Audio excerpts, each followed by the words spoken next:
Here we go. Hello, everybody. We are live. Welcome to another War and Pieces. I am here with Mr. Dan Pacaldi. Did I say it right this time? Pacaldi. Yes, sir. I can't say that damn name. It's Dan from No Enemies here, of course. I'm Rob Orrin from Rob's Tabletop to World, and today we have a very esteemed guest, the brilliant Eickert from none other than the fantastic Academy Games. Now, Dan, get whatever word you can get in now, because let's face it, this is probably the last anybody's going to hear from us because Uva's on the Uva's on the mic and we ain't getting a word in. Well, call it as we see it. You forgot to say handsomely beautiful German. Oh jeez. Oh look at this. Not only you got a little bit of an all-star in here, right? Huh? Oh man. Huh? Hey, listen, let me ask you something, Uwe, all right? Wait a minute. What name did you put up there with V Gates? Hermann Luttmann? Herr Luttmann. all these German names, they just throw them around. Well, you know Herman. Yeah, of course. Oh, look at this. I guess we've gone completely German. That we're not going to speak another. He's a man of many languages. Yes, he is. He is at that. But listen, you're one incredibly handsome man. Let's just call it what it is. Thanks, man. I'm talking to Uwe. Will you knock it off? One of the biggest questions I want to ask you. Okay, there have been so many versions of heroes that you've done, which let's call it what it is. Probably one of the in my top 50. Thank you. Every one of those games are in at least the top 20. Okay, I love those games. They're brilliant. They get smarter each time you do it. Okay, with this latest edition, are you finally satisfied with what you've done? I'm always satisfied with what I've done. What I mean is, do you think this is what you originally set out to do? No. It's always a learning opportunity of what we're doing. Mm-hmm. And it's so dark in my room here. I'm gonna turn on the lights here. While you're doing that, I'm going to say hi to Herman, Nathan, Spiros, the mighty Kabuki Kid, Monster X. We got the rough swordsman in here. We got Spiros. You know what? That question that Rob so eloquently put out there, for lack of a better word, again, when he asked you if you were satisfied, it really made me think. When you ask an artist, have they been happy with their performance? And it's an organic and continuing evolution. And I don't think we've seen the last of edition number 10 or edition number 11. I don't think so. Yeah, but you know something, let's call it what it is. You don't go and grab your paint palette and go, well, you know what? Mona Lisa needs a smile now. Right. But people don't go to the museum sitting looking at a Mona Lisa. Now they're going on Netflix watching Mona do something. And so am I happy with Conflict Fears the way it is now? Yes, I love it. Everything, I love it. The solo expansion, the solo system we've already totally redesigned. It's like you redid it again. You redid it again. It is so phenomenal now. What we did is a lot of it's cosmetic. Number one, cosmetic. Mm-hmm. We made everything picture oriented. Instead of having to read through what the commands are, now there's a column that just says what AI unit, what type. Then there's a big arrow that says fire, move, whatever. That's what the AI will do. And then very visual what the player's unit is. So now people can instantly see just through visual what the commands are. But what we've done there now is we're taking it even a step further, where we were using behavioral type of agent-based AI, which says this is a situation, this is how the AI wants to react. Now what we're developing is we're taking it even a step further and saying this is a situation, this is what you as a player who is trained as a Western, let's say Army, Marine Corps officer, because Army and Marine Corps officers in general are trained in the same way, a constrained, very systematic type of way to react to a certain situation, which is historically the best way to react in such a situation. So we know in this situation, you're going to react within this decision curve, probability curve. We're going to keep it within that 1 delta or 1 sigma of your normal 3 sigma curve on each side. So now we're not saying, how am I as the AI going to react to a situation? Now what we're working on is we're saying, how are you as a player going to react to this situation? Of the AI? No. How is the player going to react to this situation? And I, as the AI, knowing that the probability of you reacting this way, I'm going to take an action to put you in a position to take advantage and get the advantage of it. How are you going to do that? Pardon me? How are you going to do that? He's Uwe. We were, between Gunther and myself, we're really doing some really cool stuff. A lot of it we're developing now with the computer AIs, but we're figuring out now how we can do it even with the cards. Because, go ahead, what? So the AI is going to push me to make an action, to create. Yes. Exactly. What he's saying and what he's done, and I'm going to make it real simple for you so you understand it, is that he's actually switched the roles. Because normally you'd be looking at that deck going, well, you know what? I guarantee that the AI is going to try to do this. Right, exactly. Instead, the AI is going, you know what? The player's going to do this, right. Which is absolutely brilliant.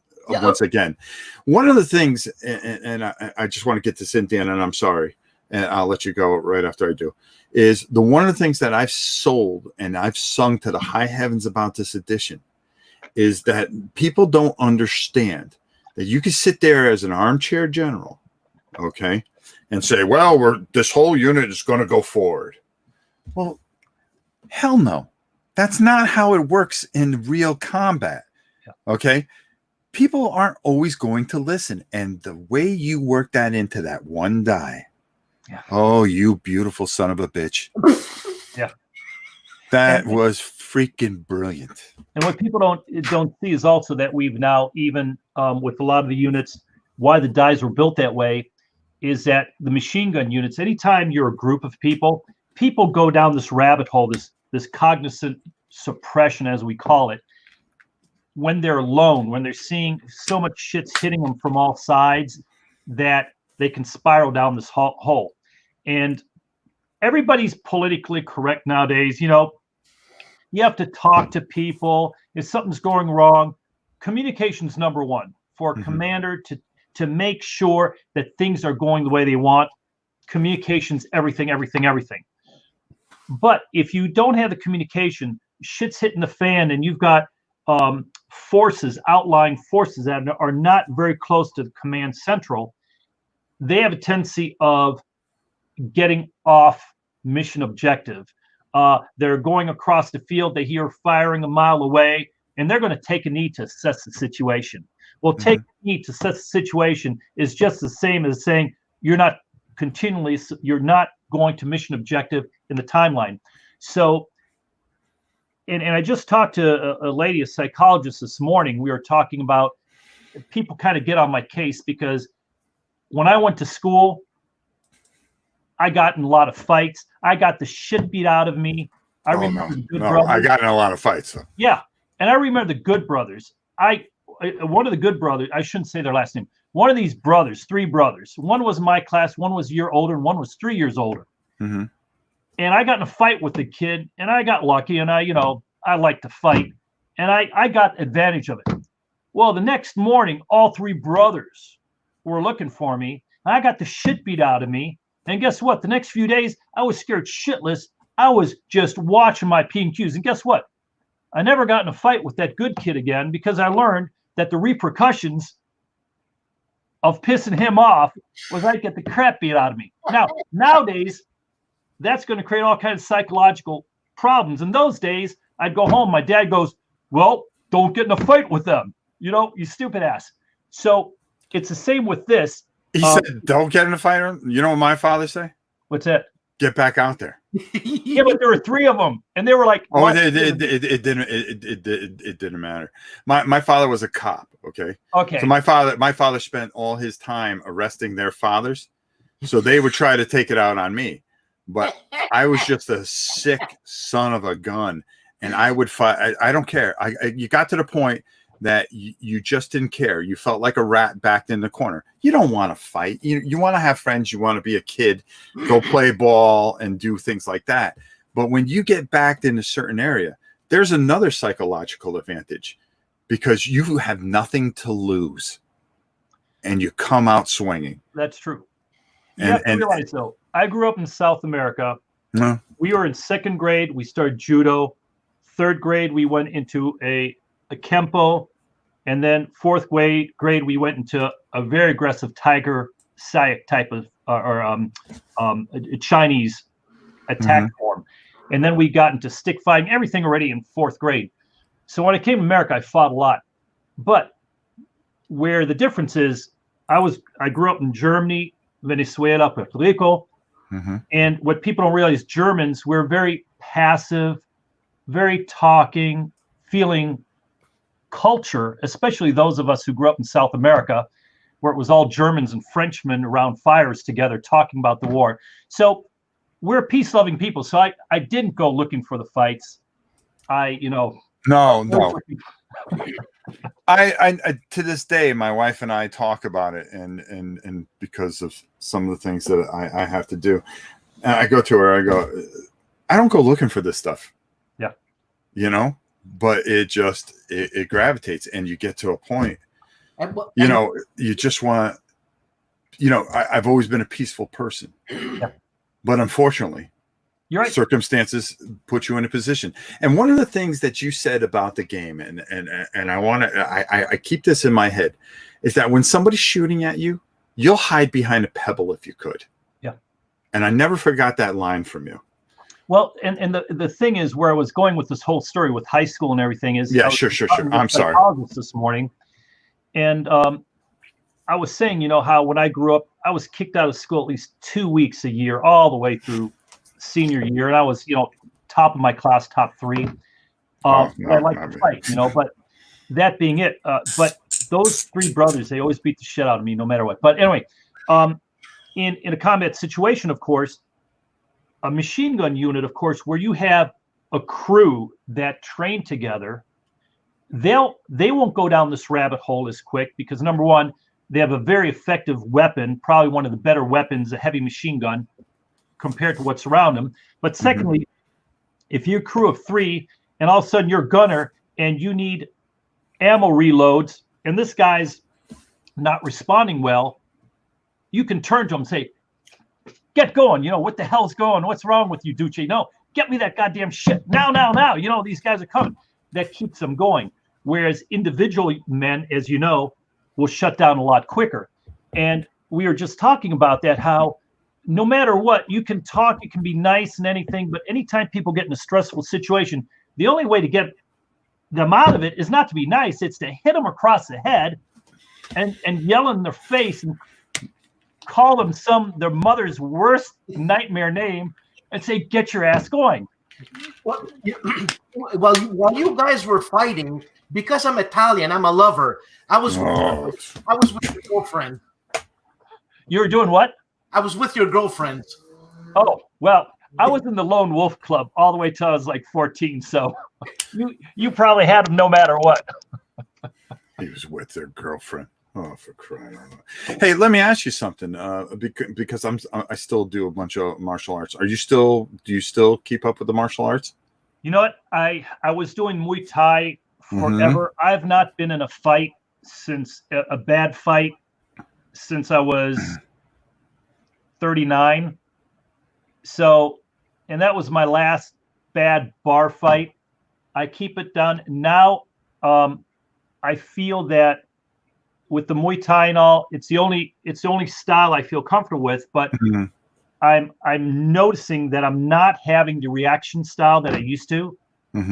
So, this is on video. So no, I do not train. I am not specializing in any type of stick fighting or knife or spoon or anything like that, because you never give away what you know. That's why I'm talking about what I know. So no, but I don't train anymore. You guys never go fishing? Fishing, I love to go fishing. But it's it is, when I was in China, my wife always makes me go and carry a combat knife because that was my weapon of choice. And it saved my butt when I was in Mexico City a few years ago. And here I'm going through China. I have a spring assisted combat knife with the nice guard. So if you hit something hard, your finger doesn't go through and get cut right away. And I'm going on the rapid train to Shanghai Disneyland, and I'm going through the metal detector. They go, "What's that?" And I just go, "It's just a little knife." And the guy takes it and slicks out, and he's like, they call in. I'm pulled aside. They're pulling in the head people. My interpreter's there from Mayday Games, Seth Heights there, and they're like giving me, filling up forms and all that. And my interpreter's, he didn't mean it. He's since I always go overseas in German passport, he's from Germany, that's their company, what they do. And the guy's like, so I finally said, listen, tell him I give him this as a gift, not to throw it away because it's a very good knife. I don't mean it for anything, but tell him as a gift because you don't want to throw it away because it's a very high quality knife. It's very good. He can use it. And I give it to him as a gift.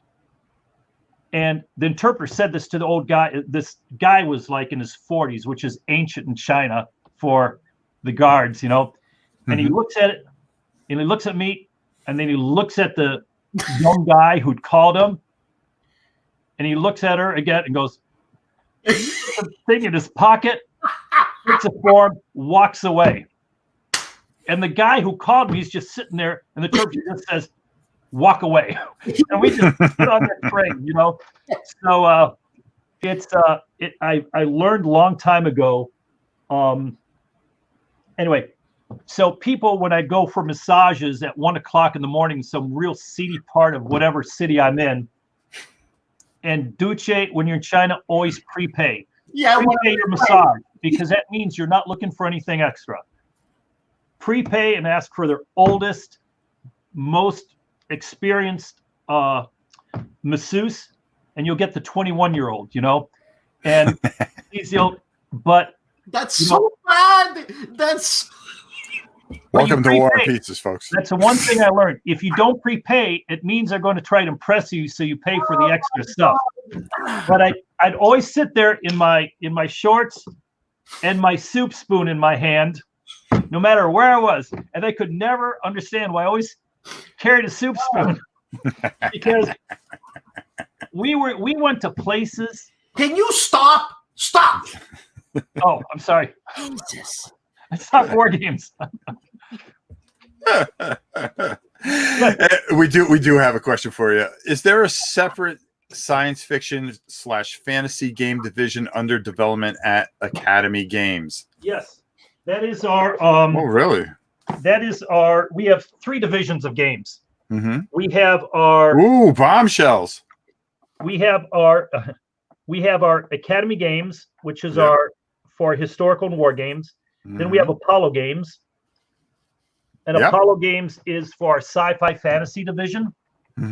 And we have licenses signed. This year still coming out. We have Stellaris, which is the biggest 4X space game out there on the internet. We just talked to Paradox Games, and Mutz, who's our interface, said it was one of their best years ever. They had, this is a paying game. They had, on average, 640,000 players every night playing. Holy Stellaris! that's going to be a huge game for us. It's Mhm. going on Kickstarter this fall. We're putting a lot of resources. It's going to be very unique. 4X like it hasn't been played before. Everything you do, again, Radiant storyline, but you're building up your civilizations, and everything you do in that civilization can affect you later. If you go in this world and it has all the resources you want, and there's this primitive tribe there that's giving you problems, and you wipe it out. Well, later on, when you hit another civilization, what you did, if they were spacefaring at the time, they may have heard about it, and all of a sudden they had the key that unlocks that lock, that secret of yours, and it comes out, and nobody wants to work with you because you did this despicable thing which radiates forward. So it's going to be a pretty cool game. Also under Apollo Games, we have a very cool, I should put up the screen, I can, but it is a 3D racing game. It's a first in the series. These are all magnetic. If you remember the movie Tron. Yeah. So this is a racing game. You have all these blocks, and you have your start line. And on your turn, you either move. You have two ways to move. You can move. Then you're going to shift. It's called reality shift. You're going to shift your reality where you can take any block. If you have three cards in your hand, and you shift them by twisting them up, by rotating them, moving them. So all of a sudden, here you have your opponent's up here. He's going for the finish. It's your turn. You're way over here on this side. Oh, that's what's throwing me off. So he's up here going for the finish line. It's your turn. You do the reality shift. You come in here, crush him. He's dead. And you go then, boom, right there. And you go for the finish and you win the game. So it's going to be a crazy game. The first one is a racing game. The second one is a 3D space combat game where everything is three-dimensional. You're shifting space around it. We've got some really cool games coming out with this. That doesn't work for me. That doesn't work for me. I'm ADD. It doesn't work. It is kind of cool because as you're shifting the battlefield and everything, we have it on board and you can turn it and see it from all angles. For me, I'm all in. It's going to be cool. I feel this. Did you have something, Dan? Because we got another question here. No, okay. I don't have nothing. Okay, good. Uwe, the COH have scenarios that are highly curated. Do you feel that there is a particular order in which people need to learn the system? First thing, curated, chiefly British. Curate, a member of the clergy. No, that's not it. Verb, to take charge of or organize, to pull together, sift through, or select for presentation. Okay. I now know what curated means. Yeah. And today we learned on War and Pieces. The missions, you read so many rules, play 2 missions, read another set of rules, play a mission, etc. So I recommend to play the missions in the order that they're presented in the mission book.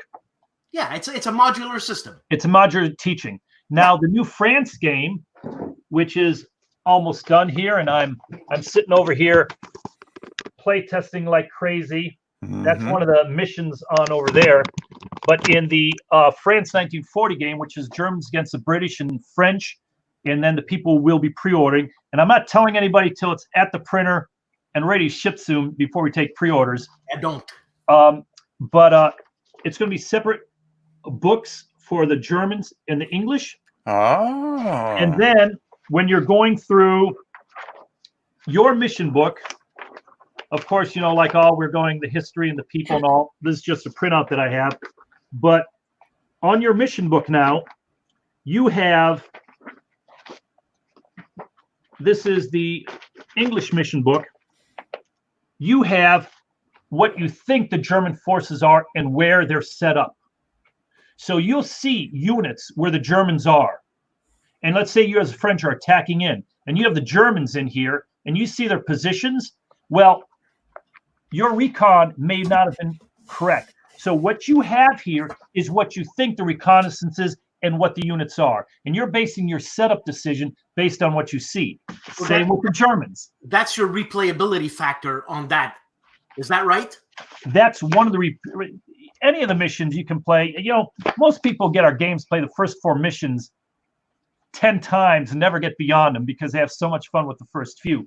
Right. But what we're doing in here then is also that players, not only after the first time you know it, in the later missions, we're giving you the option then to change how your factional forces, which ones are coming in.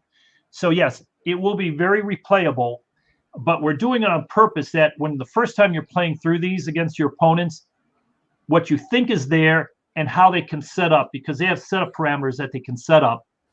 And sometimes what we're doing more and more now is you see where the Germans, where you think they are, or where the French are, you do your setup, but you're only doing half your setup. Then the Germans start doing some of their setup. Then the French do the final setup. And then maybe the Germans have some reinforcements coming in. So it's no longer set up, French set up first, then the Germans, or vice versa. Now it's more, we're coming in, we're doing our setup based on what our limited recon intelligence is. And then based on that, the Germans are reacting. And then based on that, the French are reacting. So we're doing the setup a little more like our firefight generator, where you're going back and forth and kind of playing the tug of war. So, which again, was brilliant. Saying, are we ever happy with the system? Mm-hmm. I'm very happy with the system. Will it change in 2 or 3 years as gameplay evolves? It could be. Yeah. But again, with this new system, all the old games work. We give you all the free rules and just, you need to die, you know? Right. So it's this France 1940 is very cool. Adds another layer to it.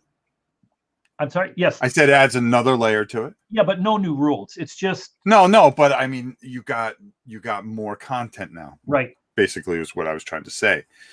But what we're doing now with Storms of Steel, the solo expansion, it is no longer going to be a mission book full of missions.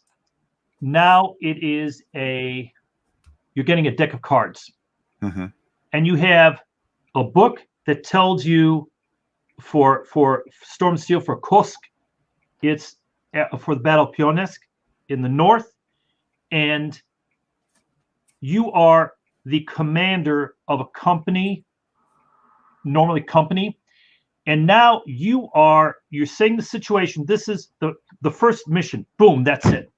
From then on, everything you're playing against an opponent, against the AI, and you can play opponent when you have the solo also, but everything you're doing, you're then pulling cards that's telling you what's happening.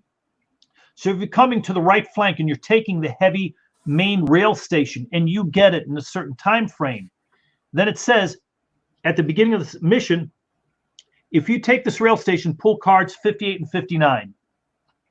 So then I pull 58 and 59, and that's going to all of a sudden give me intelligence as a commander of what I see, what's going on, what's happening. Mm-hmm. And those cards then also are going to, depending on how I react, influence what the Russians and Soviets are doing. As I'm going through this then, the mission continues through from orders I'm getting, and it'll pull cards that'll show you your orders typed out, or intelligence, or prisoners coming in, and what you've gotten out of them, depending on what you're looking for. So the whole game is just based on this deck of cards that ripples all your decisions forward. So you're playing mission after mission. If you decided not to go after the heavy rail, but trying to get a flanking on them, and at that end of the mission, you took the end of this flanking, there's no more winning or losing, because you took the flank, and all of a sudden then the cards that you're pulling for taking these objectives, all of a sudden saying the Soviets have pulled back.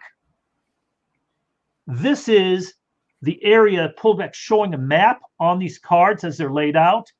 And you have now 6 hours before you fear that they're going to do a counterattack. What do you do? Uwe, doing this next thing. Uwe, all these new mechanics.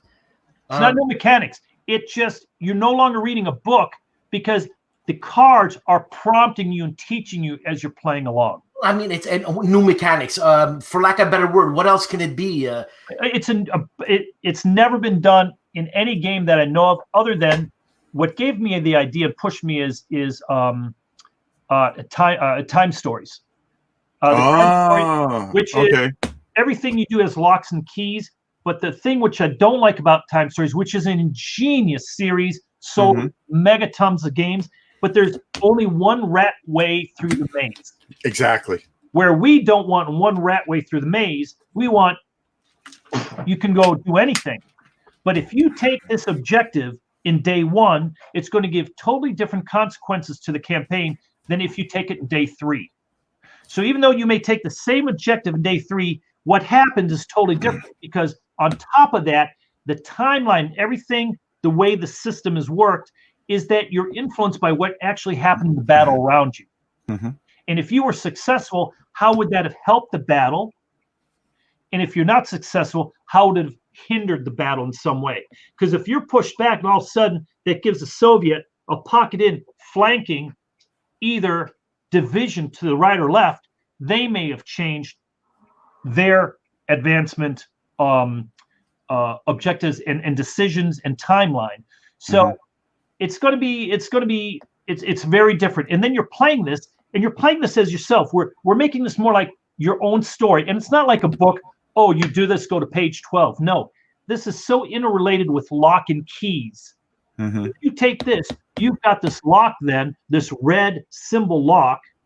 In the future, if you want to do something, it gives you a key. I'm sorry. It'll give you a lock.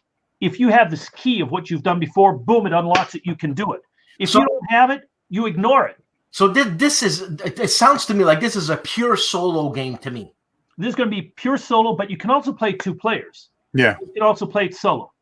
The 2-player, you're still being driven by the cards, but the Soviet player then, or in the future, the German player where you're playing the French, they're the one that's driving what's happening, because you're making the decisions from it. But it's still very tense, because as a Soviet player in this system, you're trying to beat the Germans. If you beat the Germans and you're pulling objectives, if the Soviets take an objective, you pull these other cards, and it gives the Soviets the benefit or different. Now, Uwe, I mean, fantastic. No doubt about it. And we do have some other questions, but I do have a question for you that I've always wanted to ask you. Gunther, your son. Yes. Okay. Brilliant, well-educated kid. Okay. And I remember you telling me his background. He Master's in mechanical engineering, biomedical, and specialized in DNA manipulation with protein markers. Yeah, that's all. Could have done anything in his life. Could have gone any route. You talk about locks and keys and all these other things. He had all the keys in his hands, and he could have locked anything he wanted to and gone and done anything. Why come with you? It was easy. He has 3 patents going through right now. One for early leukemia detection.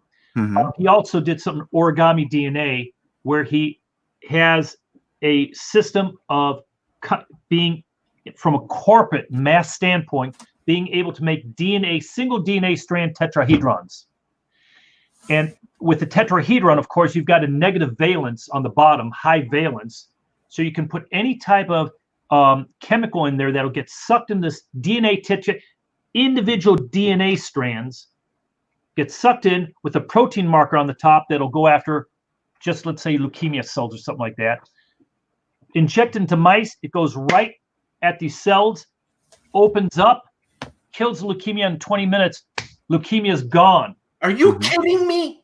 But no, and he's got a trademark patent going on this. But the problem is, for him now to get this to fruition, the only jobs he could get was working for a big corporation, sitting in the lab for 10 years trying to get it through the FDA, or working in a college.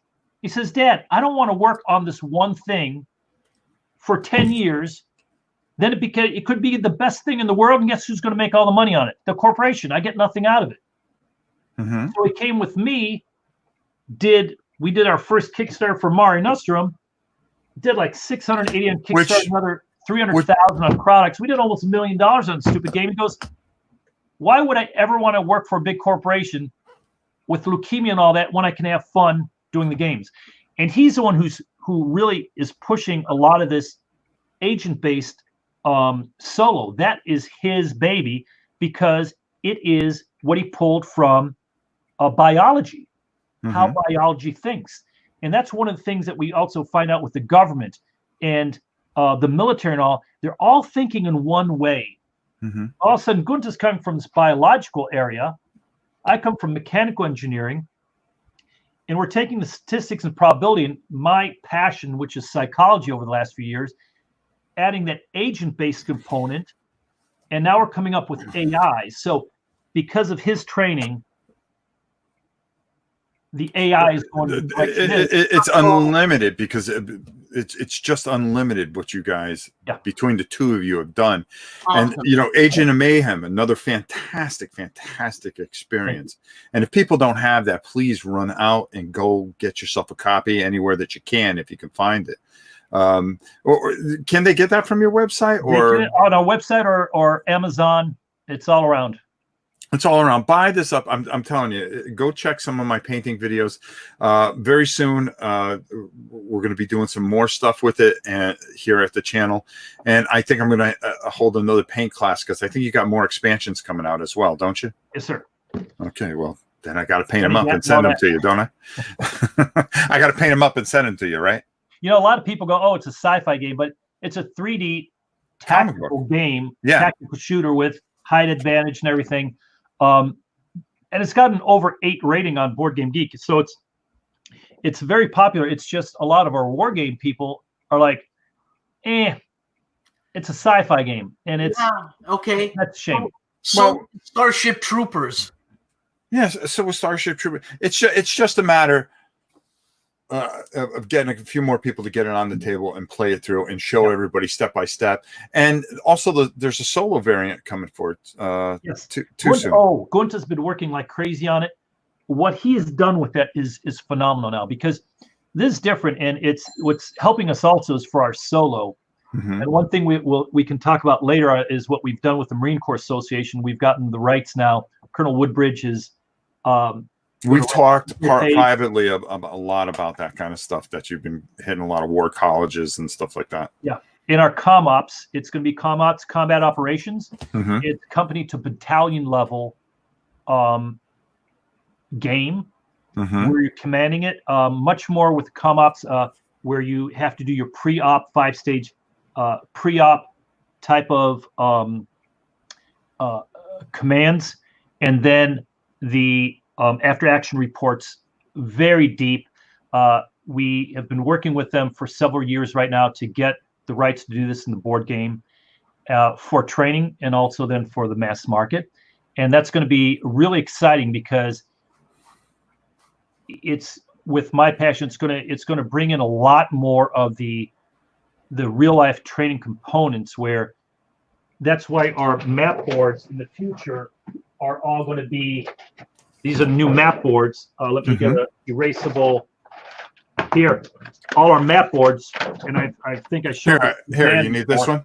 Yeah, but now you're going to go in and you're going to do your pre-ops, and like you do in real life, you're going to have your units. You've got certain site type of assets. You believe where the red team assets are, what their capabilities are, and then you're going to go in here and you're going to put in your objectives, and you're going to write the objectives right on the map with a permanent marker, with a dry erasable, wet erasable. I don't care. This is a permanent marker, so that's going to be permanent. It doesn't come off. But now, if I take a permanent marker or alcohol and I go over it and I make it wet, and then it comes right off. So our map boards are going to be laminated in the future, so that we can take this next step. And you're saying, how's Conflict of Heroes going to evolve? Our company to battalion level engagements are going to use Conflict of Heroes base rules, but we are going to bring in a lot more true pre-mission analysis and and we're going to go through in that game a lot more through a standard pre-op type of 5-step a methodology that the Army and Marine Corps uses in planning for an operation. So that's why we're going to call that ComOps. Wow. So, Every time, go ahead. I'm sorry, Dan. it's okay. Uwe, so with all these, and I know there's going to be more editions coming out, and actually that's very exciting for me, okay? Because it's like having Beethoven's Fifth. He's come alive again, and he's expanding it, but whatever. Now, hopefully he's not getting more deaf and blind. So, what would you say? I mean, would you keep, like the second edition comes out, would you keep the first edition for reference, or would you sell the first edition when you get the second edition, and so on and so on and so on? Like, what would you do? Would you keep them as reference, or would you get rid of them? Is for a game? For, let's say, Conflict of Heroes, Kursk, the Storms of Steel. You got editions number 1, 2, and 3. A guy called me up once, and I'm not going to go through the whole conversation because it's not politically correct. But he was so mad. He said, when I had the first edition, came out the second edition, and then now the third edition, he called, I'm quitting your system. I'm never going to buy a game again. You're screwing us over. You're making me buy the game over and over just so you guys make more money. Yeah. And he said, I'm never going to buy your game. I said, man, I am so sorry that I insulted you so bad, and I didn't mean to insult your religion and all that, blah, blah, blah, and I won't go into details. He goes, what do you mean? And he was miffed. I go, well, because, I believe, of course, and I'm not saying anything, but when the New Testament came out, of course, you don't believe not. The Old Testament was there. It was a great book. Why go to the New Testament? So I didn't mean to insult you in any way. He goes, what do you mean? I'm Christian. I go, no, because the New Testament, why? What was wrong with the Old? And then he was quiet for a few seconds, and then he started laughing, go, you son of a bitch. And guess what? He bought the game, the whole thing, and he wrote me and said, it's phenomenal. So, but I just did that as a joke because I always get in trouble. My son always goes, Dad, you can't say that. Like, even now, I shouldn't even say that. But to me, it was funny at the time, and damn it, it's still funny. That's good. And Rob's going, oh, he shouldn't even go there. Oh, no, listen, don't worry about it. It's only my channel. Will we be putting Vikings on stream? Yeah, that's what I was going to ask you. Will you be putting stream? We are working with a new company now in Germany with a brand new Conflict of Heroes series. A fan put an incredible prototype on YouTube like 5 years ago on an iPad, how he would make the look in the game and all. Right. And so we've been looking to do that. The problem is with the new AI, we don't want the standard iteration, ladder logic. This is the best thing for the AI to do. We want to use our new AI system for the digital version. So we finally found a company because we wanted to either keep it in America or Germany because of the rights of our company. We couldn't go to like Russia or India, no offense to either company or country, but they have incredible programmers, but we don't want to work out the nuances of the software AI in those countries because we have no property rights that we can go after easily. Whereas in Germany, they have very strict property rights as in America. Whereas in China, they'd be copying it left and right. So we are working on the Conflict of Heroes series. And once we have that down, we are also looking for digital versions of Vikings and Freedom Underground Railroad. Wow. So both of those also. But in the past, our problem has been with those. The companies that did a great job, but we always had to work with them quite a bit. Gunta did, to make sure that the AI was working. So we don't want this standard war game AI. We want our AI, the behavioral agent thing. And as I was saying before, now our AI is not just looking at this is a situation, how am I going to react in a high probability format. Now I'm looking at how are you, as an American or Western commander, going to react to the situation. Probabilities you're going to lie in here. Now I'm going to take advantage, knowing that's how you're going to react. I'm going to take these moves to make you pull you out even more the way I want you to react, so that I then can take advantage of that. So that's where that first is going in the digital version. So we're doing a lot of work on that. All right, we have another question here. Speaking of the new die, when can we order it to work with the new rules and our older Conflict of Hero games? As I tell people, it's a 10-sided die. It has 2 1s, 2 3s, and 2 5s. Mm-hmm. So it doesn't have a 0, 9, or 8. We have some, and I think we are now ready. We ordered more to come in, but we only had so many, and with the pre-orders and everything, with the one small step, that we're going to stop the pre-ordering on here very shortly. But this is going to be a good game. But I'm not gonna divert too much like I usually do. I'll get back to this maybe. But we will. Is that we had to make sure that people pre-ordered this and got Conflict of Heroes also have the dice. And now Kari feels pretty confident. So we're going to probably be putting it on our website soon. The astute people have been calling us directly on our number and saying, hey, you have the dice, I want some. They go, yeah, sure, we'll ship them out. But all you do is take a 10-sider. On the 0, you put a 1. On the 9, you put a 3. And on the 8, you put a 5. There you got the die. So, it's easy as that. There you go. You can get all the rules. Just killed all the sales. The tracks, everything for free. Download them online. So really, all you need, if you have first or second edition, all you need is to take a 10-sider and make those with a permanent marker, the 3 marks. You have to remark them every game because even permanent wears off. But yeah, there you set. And when is the solo AI for Storms of Steel coming out? Well, the solo AI for Storm of Steel is the same AI as Awakening the Bear because it's Soviet against German. The psychology hasn't changed. It's a Guadalcanal. Yeah, that one will work for both games. Mm-hmm. The only thing why that works better for Awakening Bear is because we have an Awakening Bear mission.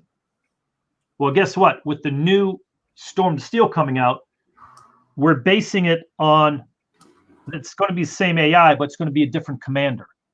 So the AI command is going to be different than that. It's going to be the same system, everything, but it's going to be a different psychological delta curve or a sigma curve for the Soviet commander. So what we're doing is we're making different command packs, a Guderian pack, a Rommel pack, Rostov pack, from all the different commanders. And the AI is going to act like that commander then, much more. So a Patton is going to be totally different than, let's say, a Guderian, who's totally different than a Rommel, who's different than Montgomery. That's beautiful, Uwe. That really, that's beautiful. We're having fun with it. I say, yeah, you're awesome. Let's hit a little bit on one small step. How bad with everything that's going on? We're not going to talk about that, but how long has that knocked you off? It's knocked us off in really weird ways. The one small step was supposed to come out in. We were supposed to ship it in January, but we had some issues with the map, where the map was it had a valley fold in it, and what we mean by valley fold is like your scheiß Dreck, ich hab das Ding da hinten. Hey, there's children here. Oh. What? I have the no, go ahead. Set up over here. The guy's swearing in German. Dan, this is your chance to say something. I was put my game away. I'm just saying he's actually taking a breath. So Rob, what do you think? Should we have this guy back on? Oh, hey, how you doing, Ove? So what a valley fold is like the Monopoly game, where when the fold is out, it's a solid. It's a solid Well, that looks like a mountain fold to me, not a valley fold. It's a solid piece that there's cardboard in the middle. There's no cardboard, and the paper is like this, and then there's cardboard here, and it's solid. What that does though is that the board then has a big divot valley in it when it's set up, like a Monopoly game. With our games though, we like when you have them set up that everything is totally flat. Everything's flat. So that means that we have to have in our folds a reinforcement tape going over it, and then straight paper. So when they fold and open and come like this, it's all nice and flat and straight. It's tight on the seam. It's tight on the seam. They've done the whole damn run with valley folds, and we were supposed to ship in January, and they sent me the production game, and I go, "What the heck is this?" They go, "Well, that's what we wanted. That's what you said you wanted." I said, "No, we specifically say blunt folds, no valley folds, and the prototype white box you sent us was the correct way." And they go, "Oh." So we were delayed. We then hit the shutdown in China. Now, this is what's interesting. I've talked to several other publishers, is that between January and beginning of May or mid-April, that time frame, it's like the average printer's brain has been reset. And I think a lot of people haven't made it back or haven't come back if they were from a further region away, because God bless it, our Storms of Steel, where we printed 10,000 copies of the American version, and then we said we want to translate into German, Spanish, Polish, Chinese, and all that, blah, blah, blah, Czech. They print them, and they print them totally different.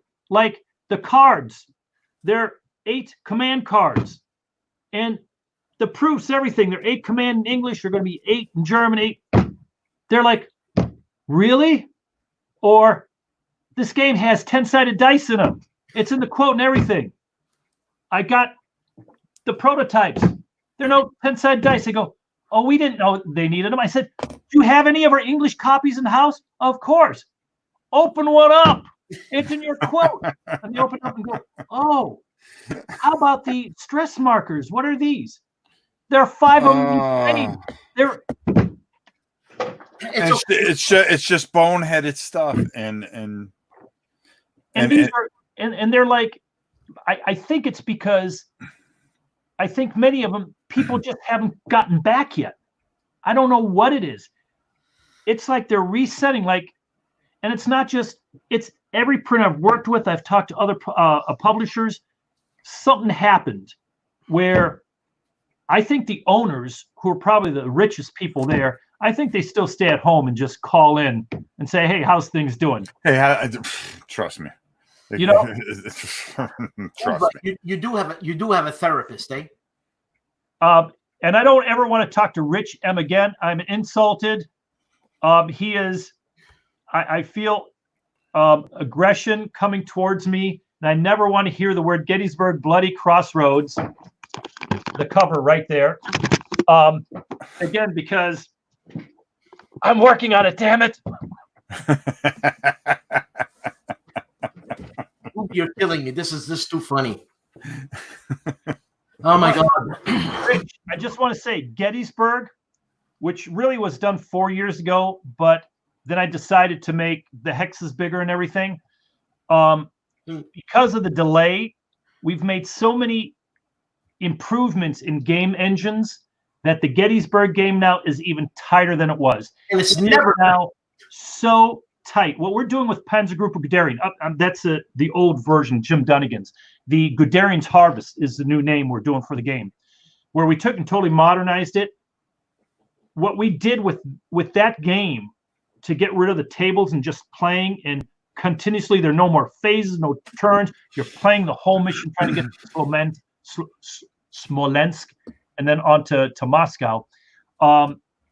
It's totally streamlined. And what we've taken from that and from Agents of Mayhem, what we've developing with Conflict of Heroes, now we're bringing back into Gettysburg, and it's even better. It's even better. So, and where I did not think at the time that we could make Gettysburg with a solo expansion, I think any game now is critical to have solo immediately in the design phase. We're not going to build it into the base game.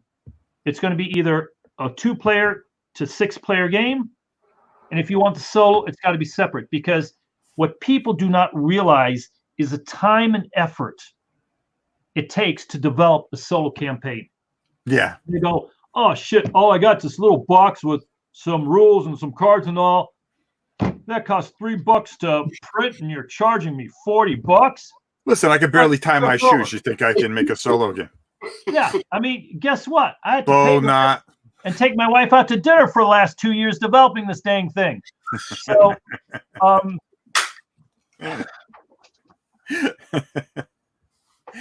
let me ask you one final question here, because we got time enough for one final question. Unless you got something, Dan. No, are you kidding? I'm gonna throw up.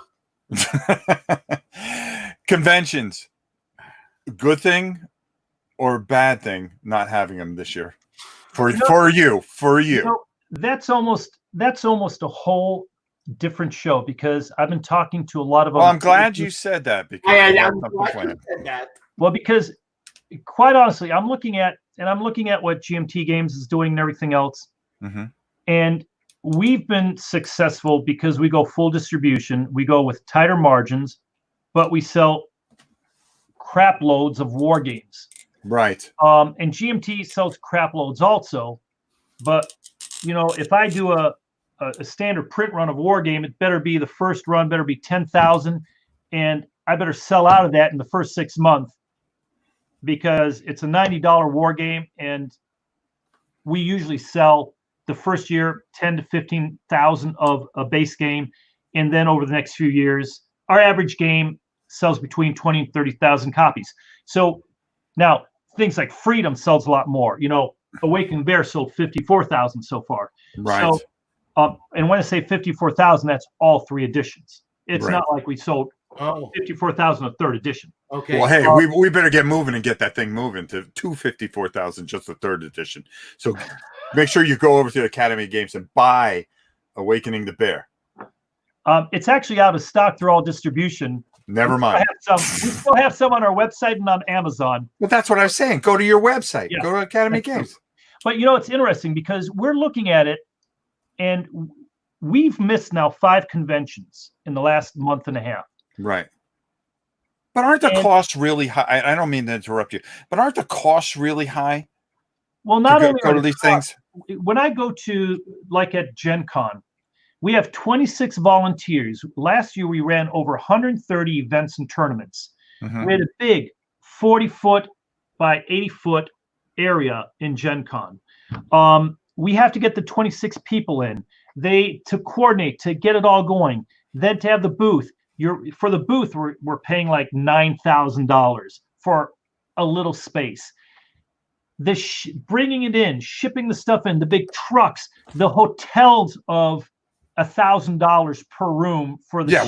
which is just insane. It is insane. So once we're all done, we speculate our costs and efforts to go to a show like that $16,000 to $20,000, and the time we're wasting organizing, going back and forth. We've had a spring now without shows. You know how much stuff we've gotten done? Yeah. Okay. Yeah. It's incredible. We have games coming out that we've got something called the Genome, where you're building up modern day, and we're using modern day actual things that the military is working on, where you're building up your genome and mechanically enhanced warriors. And as you're building them up, you're fighting each other during the game, trying to disrupt the genome development and it's a 3-dimensional game. So that's a genome, which I haven't even ever talked about, but that's very close to being done. We plan on having you back very soon if you'd like to come back. Yeah, I would. But the quick thing is, am I happy? I'm actually coming to the point where I don't even want to go to these big shows anymore. Because how much you get done. Yes, because all the people that come. I think it's very eye-opening.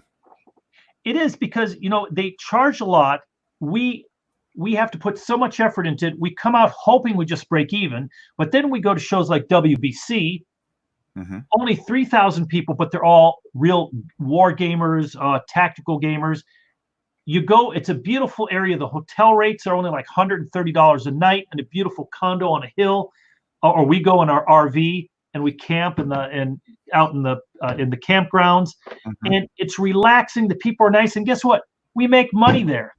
Yeah, and it's not stressful. It's enjoyable. I think the day of the spectacle is coming to an end. And that brings up, how are stores going to survive? Are the brick and mortars, and how many brick and mortars are actually carrying war games anymore? Yeah. And are we smart keeping the games open when all of a sudden then everybody's selling them on Amazon discounted, where I got no problem discounting game 25%, but some of these guys are coming in 40% discounts, making a sliver of money, but they sell them. They're getting the game for the wholesalers. They got 30-day terms, so they're getting the money right away. They're making maybe $10 a game, but guess what? That's a 20% margin on money they didn't have to prepay on, and they get big volumes. So they're driving the market down. So that's a whole different ball game of me wanting to support these huge conventions. Small ones, I'm all for. We went to PresCon for the first time. Ooh, awesome. Met Dan, Board Game Geek Con, Dice Tower, all these really. But the biggies, I'll keep on going to Essen though, because Uwe, save that, because we're gonna have you back with just that in mind. Sorry, I'll stop.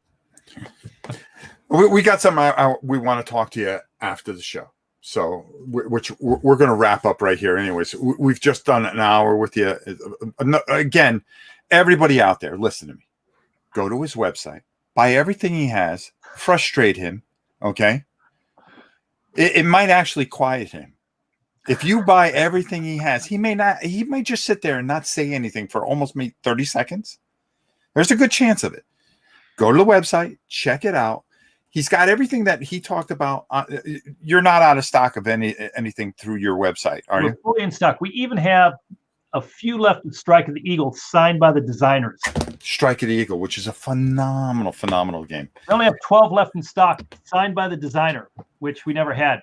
Mar Nostrum, that game is phenomenal. It's one of my favorite games. Again, your games sit in my top 20. Thank you. I mean, there's no doubt about it. We have a phenomenal expansion coming out for that, by the way. No. Yeah, the Parthenon expansion. Ooh. You are glorious. You are great. You are wonderful. Dan, I think Uwe said it all. We actually had a show where you and I really didn't have to work. And I want to thank you, Dan, for coming here and just sitting there and just kind of let Uwe take over. Guys, I am so sorry. I get so pumped. No. We love it. You have no idea how much we love it. And we knew coming in, and all we had to do was prod you a little bit and let you just get going. And it was phenomenal. Thank God it's a family show. Yeah. Put on my headsets. But again, listen, for Dan, myself, Uwe, everybody, I hope you stay safe. We love you all. Make sure you go to Academy Games, some of the best games that you'll ever play. Absolutely brilliant.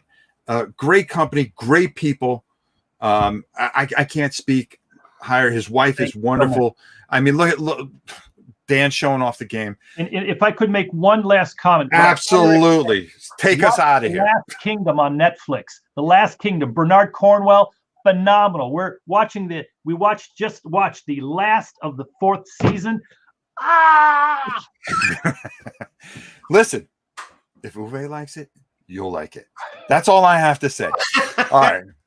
For Dan, myself, and the great Uwe. Until next time, it's your old pal Rob. We'll see you soon.